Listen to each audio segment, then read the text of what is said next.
What's up, operators? This is Jet, DesertFox, and today I'm going to be reviewing the brand new TSD TinStar M4. Now, TSD has been around for quite some time. They're mainly known for their spring-powered shotguns and spring-powered sniper rifles, especially the spring-powered L96 sniper rifle, which I'm pretty sure you've all seen every beginner sniper or airsoft sniper on the field have. I don't know, that's just what everyone ends up buying. The TSD TinStar M4 retails for around $229, includes one high-capacity magazine, one battery, and one wall charger. Alright, now a few features about the TSD TinStar. This gun is full metal. It does come with a quad rail, so you can attach things like lights, lasers, flashlights, vertical grip, whatever your little operator heart desires. Another cool feature is it does have a functioning bolt catch, so you can access your hop-up. So you pull back on the charging handle, the bolt will lock back to the rear, and then hit the little ping-pong paddle on the other side, or the bolt release for all you gun-savvy people, and the bolt will go forward. Next, we have very nice sling attachments here in the rear, on both the left and right-hand side of the receiver, and a very nice peephole sight. I actually like this peephole sight. It gives you really nice big numbers for distance and such. I mean, it's not too practical in airsoft, but it is a little tiny aesthetic that just, you know, adds to the overall coolness of the gun. And then you've got your flip-up front sight, very similar to the 4CRL. Now, this is another M4 variant, so there's nothing really special there, but since it is an M4 variant, it is a very familiar weapon platform. I can manipulate this gun very easily. So, speaking of weapon manipulation and handling, let's check out some gameplay with the TSD TinStar M4.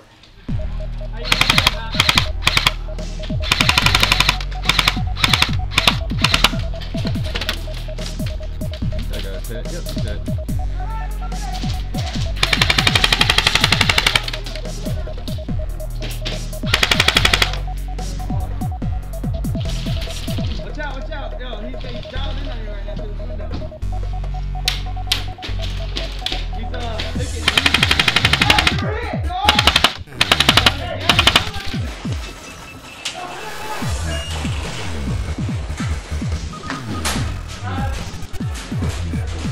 Watch out, there's floor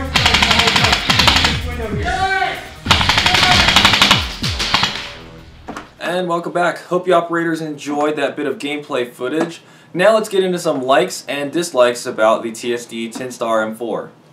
Alright, one of my likes about the gun is that it is full metal. Now, there was a couple times I did accidentally drop the gun and it fell or it fell over, and since it is a full metal gun, it could take the brunt of that fall. I mean, it's I don't think I have it on camera, but it fell from pretty far because I fell. Not gonna lie. Alright, another thing that I really liked about the gun is the front and rear flip-up sights, especially the rear flip-up sight. I'm a big fan of this style rear flip-up sight. The reason I like the flip-up sights is because when you have that regular M4 A-frame front sight post, it tends to block stuff, and it doesn't give you that nice streamlined look that you can get with just with the flip down sights. So you have this nice streamlined flat top, and then when you attach an optic to the front of the to the top of the gun, it just really helps with the lines. It's just a very nice looking, makes your gun look very, very nice. And the final thing I liked about the gun is the bolt catch and bolt release. Now, it is always a great thing when a gun comes out and it has a functioning bolt catch, because there's nothing more annoying than having to hold your charging handle back and fiddle with your hop-up unit. I really hate that. So, good job TSD on making a functioning bolt catch.